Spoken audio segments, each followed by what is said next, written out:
Hi, this is Bill from Farland Classic Restoration, doing a walk around today on our 1954 Jaguar XK120 Roadster. Now, most people consider the 120, with its particularly narrow radiator opening, to be the best looking of the XK cars prior to the XKEs. This particular one has had a lot of extra changes made to it to both enhance those looks and to make the car more drivable. In fact, we all know that vintage cars' value are very closely tied to how correct and how original they are. If you want to go to a high-class show or a concours event, those things count for a lot. This particular car is not headed in that direction. It was built instead to be a radically modified car for the long-distance rallies like the Colorado Grand, the California Millie, and the Copper State 1000. It is not a show car, but it's a wonderful car. Anyone who knows Jaguars can tell right away looking at this car that it has incorrect wheels. It doesn't have the steel wheels with hubcaps or the traditional wire wheels. Instead, it has the same type of Dunlop steel wheels that were used on the racing Jaguar D types and C types. They look good on this car, and also, even more importantly, what they're covering up are four-wheel disc brakes. No 120 ever had disc brakes, but this one does. That's one of the very sophisticated modifications that was done to this car to make it much more safe and pleasant to drive in today's traffic. Even though I keep saying that this really isn't a show car, even by now you'll have had a chance to see that it looks like one. The quality of restoration done in this car was fantastic. The body was completely stripped down to bare metal. A great amount of time was spent in preparation to get the panels all flat.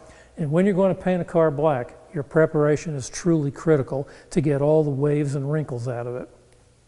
When they got to the interior, you can see this again is all new. It's genuine leather. There's no vinyl in here.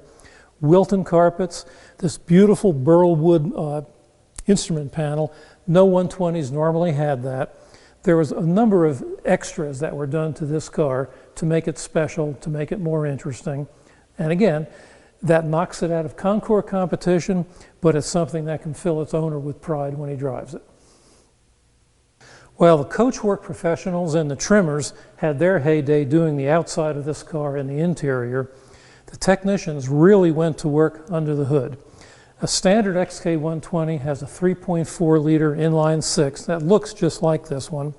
In fact, this is a later Jaguar engine, a 3.8 from a XKE, and it was rebuilt with some extra modifications inside, a little more competition-oriented cams, a little more compression, special things like that, but still intended for use on the street. You can see right off the bat it has this bank of Weber carburetors taking the place of the two little SU carburetors that the car normally had. That, along with that beautiful set of chromed tube headers over there, gives the car something in the region of 300 horsepower, which an XK120 never had. That's why they had to put the better brakes on the car, because it has a lot more performance than the older ones did. And anytime you're building up more horsepower, you're building up more heat, so consequently, a Ron Davis custom-fit aluminum radiator was put in the car. It takes up every square inch of space to be as large as possible, has an extra thick core, and built into the back side of it, there's a special fan so that overheating on this car is not a problem like it was with the earlier Jags. Continuing our discussion of this car's technical merits, at the time the XK120s were originally built, Jaguar was using a fairly primitive 4-speed Moss-built gearbox that didn't even have a synchronized first gear. That's always been a plague on early Jaguars. This one, of course, when it was all rebuilt, has a 5-speed Gatrog transmission like is used in BMWs. So not only does it have better gear spacing, it also allows for considerably more top speed from the high-performance engine. There's a stainless steel exhaust system, dual exhaust system, that runs all the way to the back under the car. And when you're under this car looking around, the underside looks almost as good as the top. The entire chassis was rebuilt with new bushings, springs, everything under there. The intent was that an owner could take this car on a 1,000-mile tour, not have any problems, and run away and hide from all the other Jaguars that were there. As a wrap-up on our XK120, I just want to reiterate all the special things that were done on this to make the car a truly fantastic one to actually use and drive and enjoy. You can't see it here, but when the car was redone, an all-new convertible top to the original style was made in a dark brown color, just like the interior. New side curtains as well, so it has full weather equipment whenever that's necessary. Hopefully not too often.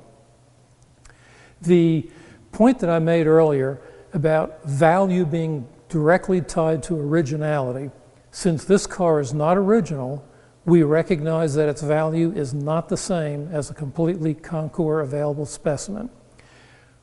We're offering this car for probably half what it actually cost the person to build this car. And that's usually the case with modified cars. You spend much more to build them than their market value is. The whole hope is that you enjoy driving the car. Someone else spent all that money. You have the opportunity to enjoy it. Thank you for watching.